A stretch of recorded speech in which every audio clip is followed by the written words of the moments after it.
उम्मीद गुल साहब, जो सवाल मैंने रखा था अभी शेख साहब के सामने, वही मैं नाज बलोच साहब से पूछना चाह रहा था कि इस किस्म की महाज आराई हम पब्लिक को क्या दे रहे हैं, आवाम को हम क्या बता रहे हैं। कोई सिलेक्टेड कहता है, कोई कहता है जनाब इन्होंने हुकूमत नाकाम होनी है, कोई कहता है कुछ कर नहीं सकेंगे, माजी में कुछ नहीं हुआ, कोई मियाँ नवाज शरीफ कहते हैं मैं बहुत मुल्क को तरक्की की तरफ लेकर जा रहा था। आम आदमी को इस बहस में उलझाया गया। आम आदमी तो आज भी रोजगार की तलाश में है, आम आदमी मुल्क की मैशत की बहाली चाहता है, आम आदमी इंसाफ चाहता है। इस तरफ तवज्जो देने की बजाय सियासतदान आपस में लड़ते रहते हैं। बिस्मिल्लाहिर्रहमानिर्रहीम। मलिक साहब बहुत शुक्रिया आपका। देखिए, जहां तक ताल्लुक है, आप बड़े सीनियर सहाफी हैं और आपके सामने बहुत सारे नशेब फराज आए, आपने हुकूमतों की कारकर्दगी भी देखी। बात यह है कि अगर इधर कहा गया कि 3 दफा वो आए और हमने देख लिया, तो सिंध में तो 3 दफा, वहां भी तो 15 साल इकट्ठे रहे आप, वहां भी हमने देख लिया। कराची के अंदर जो देखा वो अल्लाह ना करे किसी को भी दिखाए। जो थरपारकर के अंदर मौत का रक्श हुआ वो भी अल्लाह ताला किसी को ना दिखाए। बात ये नहीं है, बात यह है कि ये निजाम का जो एक डगमगाना है ये अच्छी बात नहीं है। और अगर अभी तक 70 साल के बाद भी हम निजाम का तयन कर रहे हैं तो फिर ये यकीनन लम्हा फिक्रिया है। लेकिन जो भी है फैसला कर लें।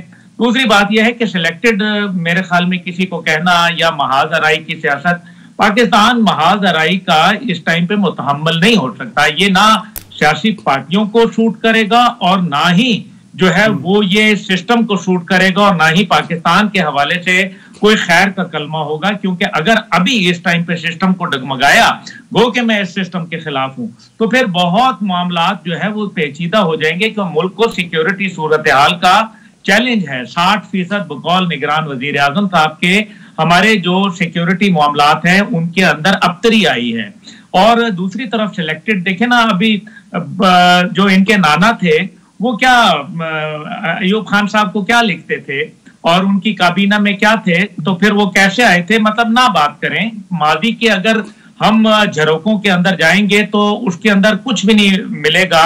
ना नून लीग को मिलेगा, ना मुझे मिलेगा, ना आपको मिलेगा, ना पीपल पार्टी को, और ना ही किसी और जमात को। अभी जरदारी साहब जो है वो अब से कुछ अर्सा कबल मखलूत हुकूमत की बात कर चुके, तो बेटा क्या बात कर रहा है, वालिद जो है वो क्या बात कर रहे हैं, तो फिर जाहिर है मखलूत की हुकूमत की उन्होंने बात की। असल बात यह है कि कोई इस टाइम पे वाज़े अवाम के लिए पैकेज नहीं है, कोई इस तकलीफ से निकालने के लिए कोई इनके पास ना सिक्योरिटी सूरत हाल का प्लान है, ना इनके पास कोई मुआशी सूरत हाल का प्लान है, ना इनके पास जो है वो इस टाइम पे कश्मीर के हवाले से कोई प्लान है, और ना ही इनके पास जो है किसी किस्म की जो इंडस्ट्री को बूस्ट करने का प्लान है वो भी सामने नहीं नजर आ रहा है। इसलिए सिर्फ जातियात, मफादात और अपने जो इधर उधर केसेस और अपने मामलात को सीधा करना। अभी 9.5 करोड़ अवाम अगर सतह गुर्बत से नीचे रह रही है, तो मलिक साहब ये बताइए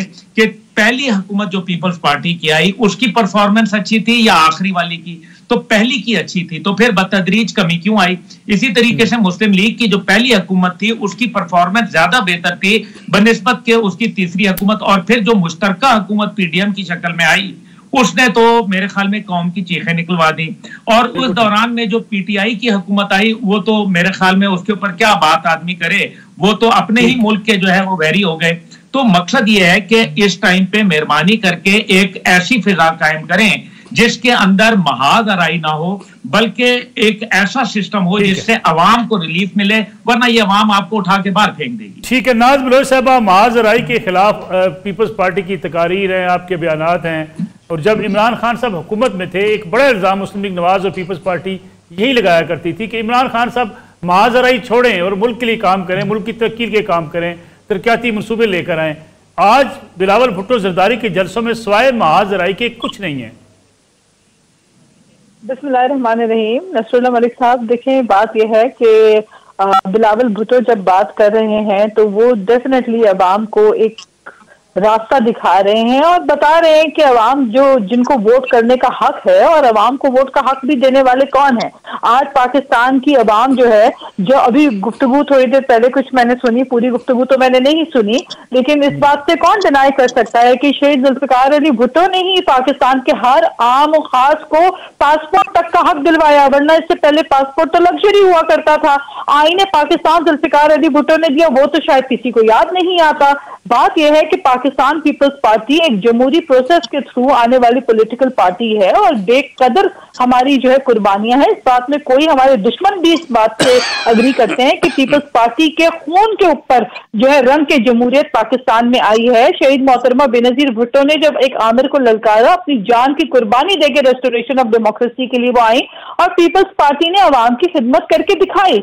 मुश्किल हालात में मुझे बताइए, कोई एक सियासी जमात अगर उसका लीडर जो है वो मौजूद ना हो, और जो हमारे साथ वाकया पेश आए शहीद मोहतरमा बेनजीर भुट्टो का जो सानिया हुआ जिसको हम आज तक नहीं भूल पाए, उसके बाद फौरन जब हम हुकूमत बना बैठे तो ऐसे में जो है कोई भी जितनी पुरानी पार्टी हो वो जो है सस्टेन नहीं कर पाती, लेकिन उसके बावजूद हमने BISP जैसे सक्सेसफुल प्रोग्राम दिए, 18वीं तरमीम, चीफ एक्ट, ये तमाम चीजें जो पीपल्स पार्टी ने डिलीवर किया।